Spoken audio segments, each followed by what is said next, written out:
Hello my friends, welcome to WhatCulture Wrestling, and the last video potentially we shall do from Philadelphia as the light comes onto my face. We have just been at Monday Night Raw, and we're here with my man all the way from Thailand, I believe. That is correct, Simon. Thank you so much, my man. And it's crazy seeing you in person, in the flesh. It is crazy. It's weird, isn't it? It's uncomfortable. It's wild. It's a little bit depressing, a little bit sad.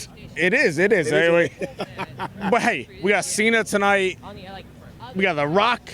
And CM Punk to end it. I mean, come on. Don't do this show. They'll get mad. Trust me. They'll get mad. So listen, if you want to see the crazy ups and downs, I would go watch WrestleMania by night 2 from 24 hours ago, because the Wells Fargo Center, it kind of just pops you out places, and you kind of just have to go with it. Well, there are some people looking around. Hey, doing, my friend? You're good. You're the world champion. I appreciate that. Don't let me. We can't do it with 3 people. That's 4 people. I appreciate that. People put in the effort. You see, it's very, very nice. Did we enjoy Monday Night Raw? Yes, I did. I did. Do we think it's probably the best Raw after Mania for, I'd say, 4 years? Definitely, yes. I think so as well. So the number one thing you need to do is get a cup of coffee, put your tush in a chair, push play on Monday Night Raw if you haven't seen it yet, and get ready for 45 minutes with Cody Rhodes and The Rock. But look, I'm not even going to lie, man. People were going a bit crazy, going, oh my gosh, I cannot believe we've had so little wrestling on the Raw after WrestleMania. But I found this so intriguing. Look, more and more people are coming, and The Undertaker is here. Feed me more. Feed me more. Oh, you're doing a Ryback chant. That's Frankie. You'll never get him again. He's gone crazy. Ryback's got absolutely nuts. Sorry? Goldberg's your dad, is it? Goldberg is my dad. Oh, nice, the Slim Jim guys. I remember you. I'm only kidding.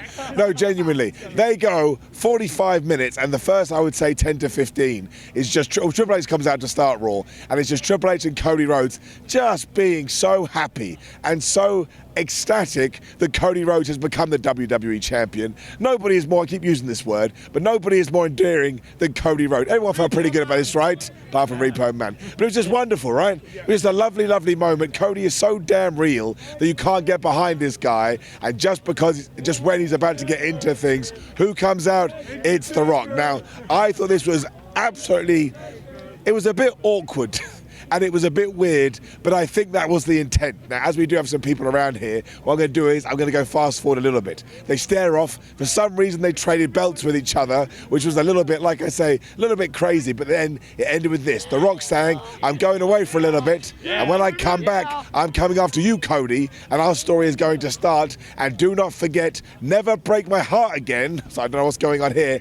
And he gave him a present, a gift, some form of item. We don't know what it was. That's the story beat. What on earth did The Rock give Cody Rhodes? So what I'm going to do as I turn around for everyone with this guy, we'll start with you. What do you believe The Rock gave Cody Rhodes? Oh, jeez. Does anybody have an idea? You have an idea? Come in, my friend. Come in, my friend. Give me a few words. What do you think it was? I think it was the Rolex that he. See, a lot of people have said the Rolex. Here's the problem with the Rolex. If it was going to be the Rolex, I don't think they should have told us the day before. Cody gifted them Rolexes. Him, Seth. That is also true. That's what it was. So you think it was The Rock giving it back to him, basically say, flub you. Yeah. So you've hurt me and flub you. Well, does anybody have anything else that's not watch related? Are you just doing the Roman Reigns thing? Or do you have a wait? Put it down, right? Wait till we're done, then I come back to you. No, we're going to come back to him. But if his hand is up, I think he has an answer to the question, and then we can go back up. Do you have what you think could be in the box, or what could be the present? I think he gave him a piece of the dark side, but he hasn't got all of it. I can't. I'm going to regret this. I really, really am. But don't worry, the comments they'll hate me more than you. I love it when I get the Undertaker from Wish. I still look better than Taker UK, I can tell you that much. And you look better than me as well. You look better than me. I'm only winding you up. So, Irish Taker. Irish Taker. Irish Taker.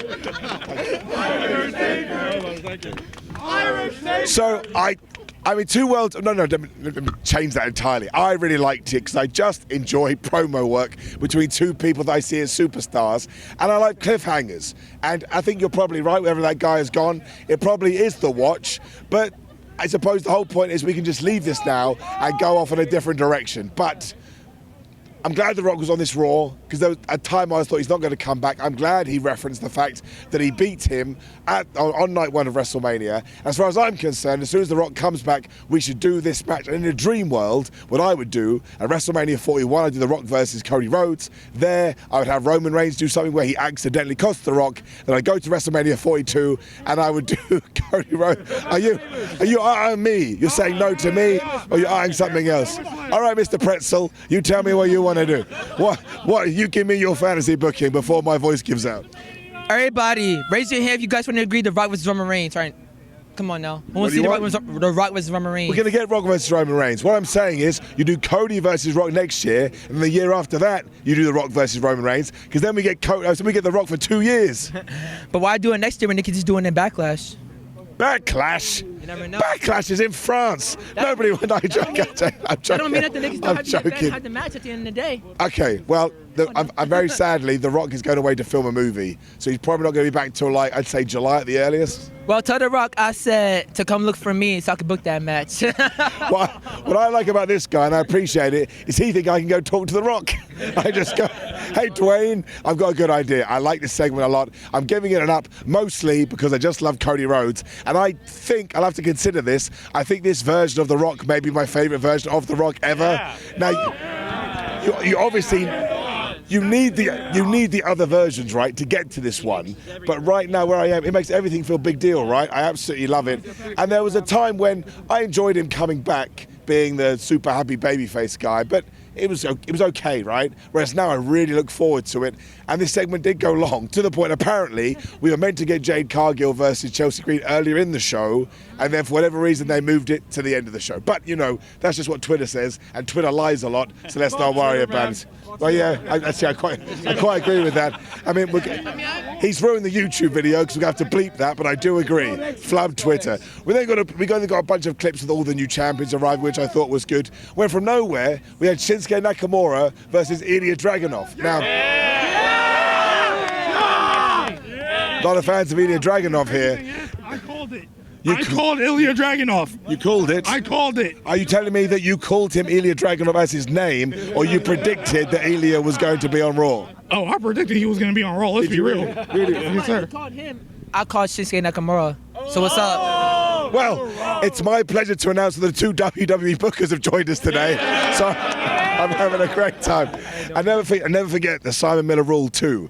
If you buy a belt, which I'm all for, if somebody rolls you up, they then have your belt. All right? Always remember that's always what you're buddy, this was a graduation gift. No, dude, if you get rolled up, you get rolled up. There's nothing we can do. So listen, what basically has happened now is, and look, I love Dolph Ziggler, I love Nick Nemeth, whatever you want to call him, but as he is gone, we needed someone to take his place as the gateway wrestler on Monday Night Raw. It was Shinsuke Nakamura. Dragonov essentially just whooped his ass. He gave him the Torpedo Moscow he won with, right? Yes, he hit that, and he got the 1, 2, 3. Now, I don't believe that Ilya Dragunov is going to get called up. I think it's just a way to try and increase his appeal, I suppose, on the main roster. But seriously, that dude is good to cook whenever he is ready to go, and I'm going to give it an up. It was a good match, right? It was a good match. Yeah, let him cook. Let him cook.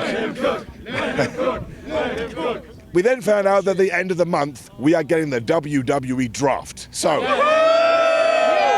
actually, I tell you what. We want you in that draft, man. We want to see you in that draft. Dude, I tell you, man, if we... Someone shoot it in the motherfucker.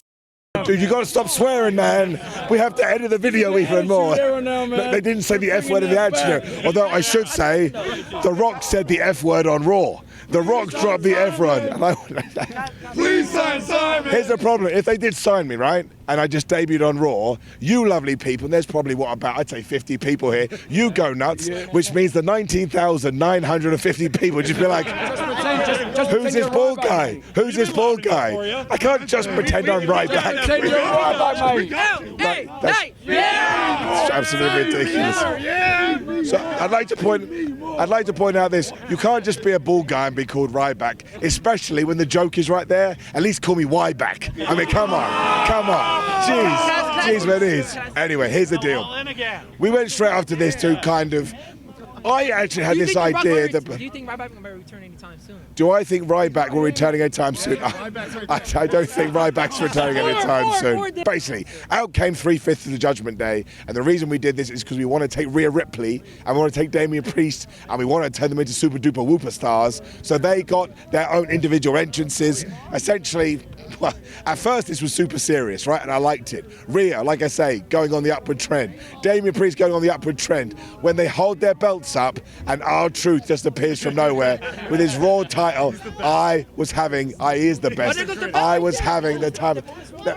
That is one of my belts. Well, not one of my belts, that's Rhea Ripley's belt. But seriously, this is everything I love about wrestling and more. Because even R-Truth is like, I'm in the Judgment Day. Even The Miz comes out and says, dude, you're not in the Judgment Day. And R-Truth's like, well, I am in the Judgment Day. They could have done this for the next 3 hours, and I would have been the only person that enjoyed it, but it would have been totally wonderful. We all chanted he was in. Well, the thing is, right, that's the thing. The fans were into this, because I think by this point, everybody realized that they were not going to be let down on this evening. This was a proper Raw after WrestleMania, which is why R-Truth says they should do a 6-man, and the third person is somebody that you can't see. Now listen, I wanted you to be little Jimmy. I wanted to be little Jimmy. Now obviously everybody knew that it was going to be John Cena, but that is my favorite thing about what we're calling this new era of WWE. They did it all weekend. They embraced the silliness. They embraced just everybody having fun, and they just, they tell you the obvious thing that's going to happen, and then you wait and you wait and you wait, and R-Truth gets his ass kicked, and The Miz gets his ass kicked, and R-Truth gets his ass kicked. When all of a sudden, I'm going to start cooking, when all of a sudden, John Cena's music hit, and he just runs out, he goes nuts on the apron, he gets the hot tag, he gets in, everybody just hits his 5 moves of doom together, and he gets the 1, 2, 3, and that was it. He probably did, I would say, around about 2.5 minutes work, and probably got paid about $10 million, and more power to him. This gets it up. More stuff like this, WWE. Keep giving it to me. Give me this. Yeah. Give me the serious stuff. That's right. Give me the serious stuff, but absolutely, give me the silly stuff too. That's the word I'll keep coming back to. Please give me the silly stuff. This is when we kind of repeated what we did earlier in the show. Actually, I've gone a bit too far. We had a Bronson Reed promo. He's going to win the main event because we were having a fatal 4-way to determine who was going to be the #1 contender for the World Heavyweight Championship. So that upset me straight away because Bronson Reed was in it, Jey Uso was in it, Drew McIntyre was in it, and Ricochet was in it. And throughout the night, every single one of them said, I'm going to win. So that always upsets me because it means someone's lying to me. They didn't all win, and I get sad about that. And we set up Rhea Ripley's first program since retaining the championship because Liv Morgan backstage whipped her ass. So there we go. We can do that at some point too. I like that though. I thought that was pretty good. It was a felony. It was. Bring down the crime counter. We then basically repeated what we did earlier on because it was Indy Hartwell taking on Roxanne Perez. Was a sign. Absolutely, I give you an up. What's that? Bring it in. Hang on. Be careful. Hello, my friend. Hello. How are we doing up there? Good. What's your name, please? Matthew. Where are you from, Matthew? DC. DC, it's a good place, DC.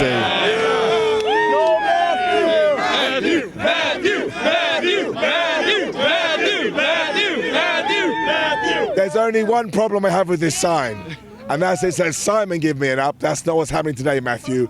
All together on 3, 2, 1, we're going to give you an up. 3, 2, 1, up.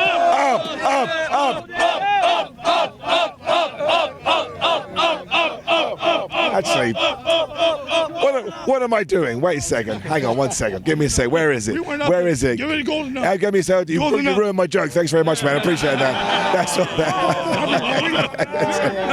There is the golden up. There you go, my friend. It's not a real thing.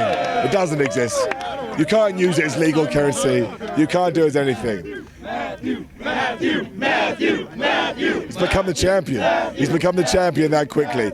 It was Indy Hartwell versus Roxanne Perez. Obviously, Candice LeRae is trying to heel it up on the outside, which actually made me laugh because Roxanne Perez, obviously brand new NXT Women's Champion, she's a bad guy, and Candice LeRae is a bad guy. So Candice tried to cheat to help Indy when Roxy cheated by raking Indy's eyes when she hit the pop rocks and she got the 1, 2, 3. But what I liked about this is it's much like Ilya, right? Everybody knows who Roxanne Perez is, and they're walking the same path for me. Ilya Dragonov, good to go right now. He's ready to cook, right? right? Roxanne Perez, absolutely ready to cook, but we can let them cook a little bit more in NXT before we bring them up. This was fine. Maybe it could have gone a bit longer, but again, Cody The Rock went like 45 minutes. So what are you going to do? I am, of course, going to give it an up. I just enjoyed it. I liked seeing, and also, I like Candice LeRae's weird pseudo I'm just mad at the world heel turn. I like it. I think she's way more interesting now than she was. So Sami Zayn and Chad Gable then meet up backstage. Sami Zayn comes out. This was just a way to try and re-establish the fact that everybody loves Sami Zayn.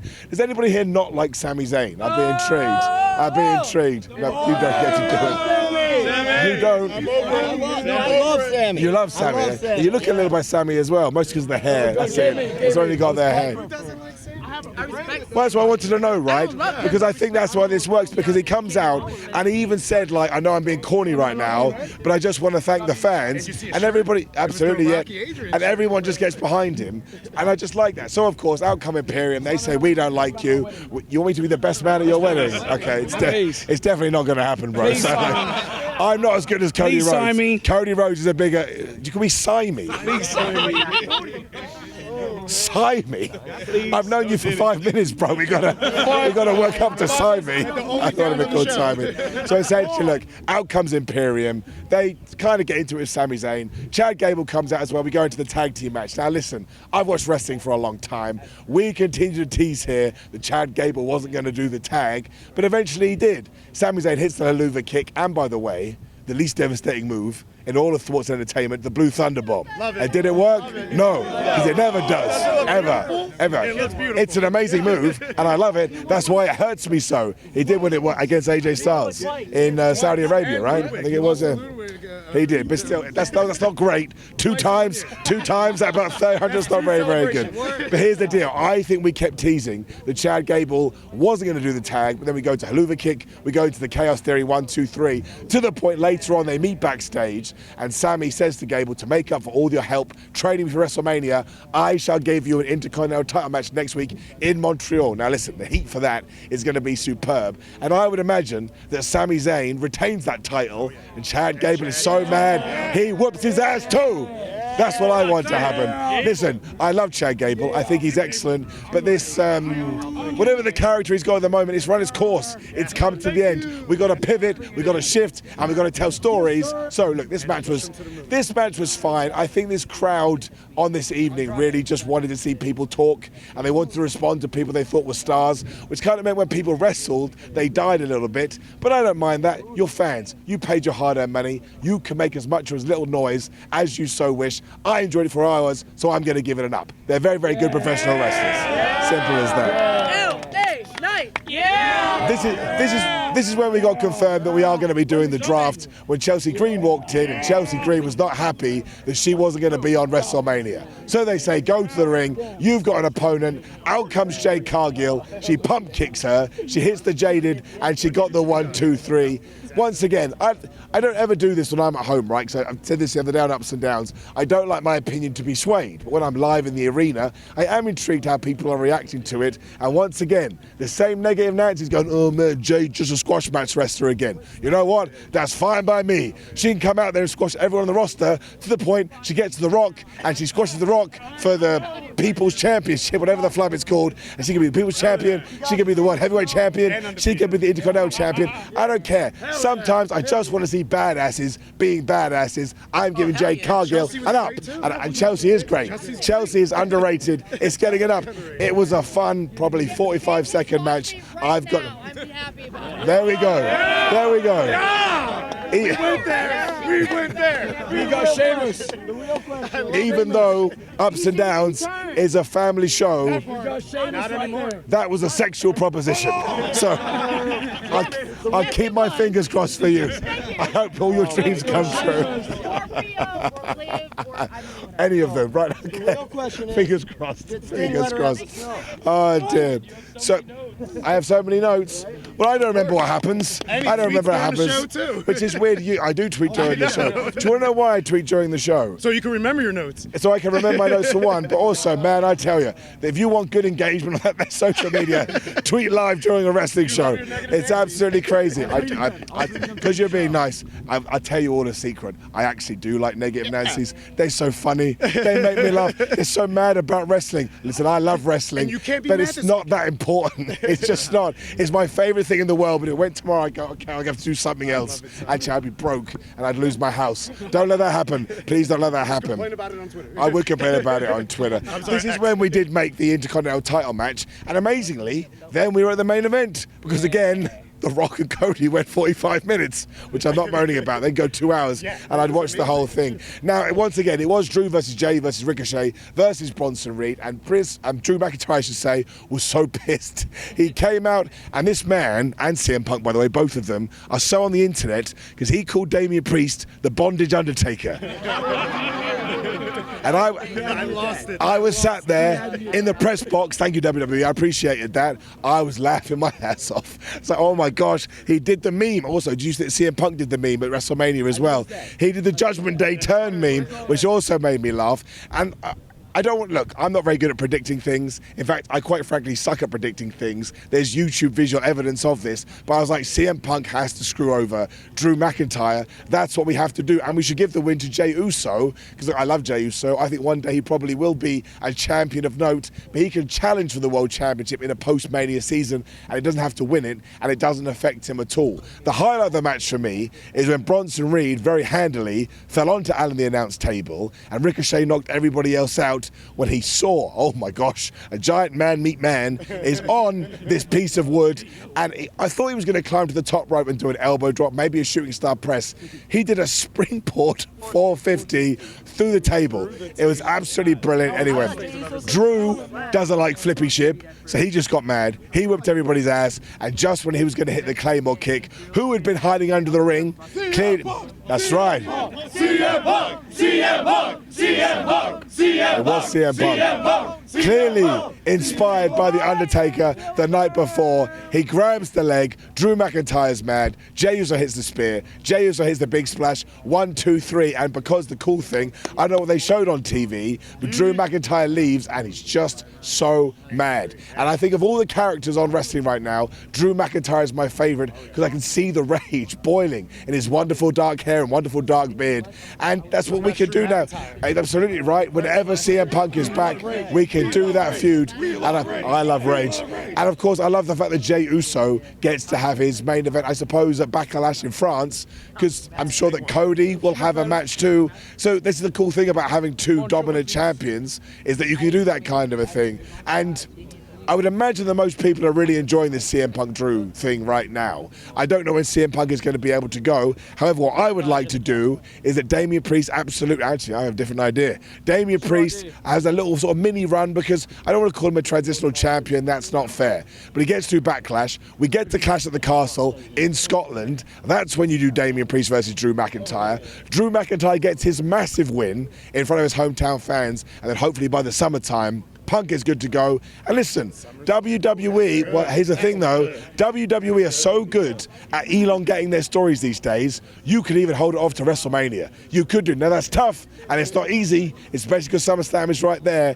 This was a really good main event, and I think the reason that it hit the levels I wanted it to is that all the beats that come before it made this feel like the Raw after WrestleMania. And that's what I wanted, especially after that fast last year. And if you want to see me talking about the fast last year, it's live on YouTube. So I am going to give the main event an up. Overall, Raw is going to give it an up, and I think what it's done, it has put a wonderful full stop on 4 days of excellent professional wrestling.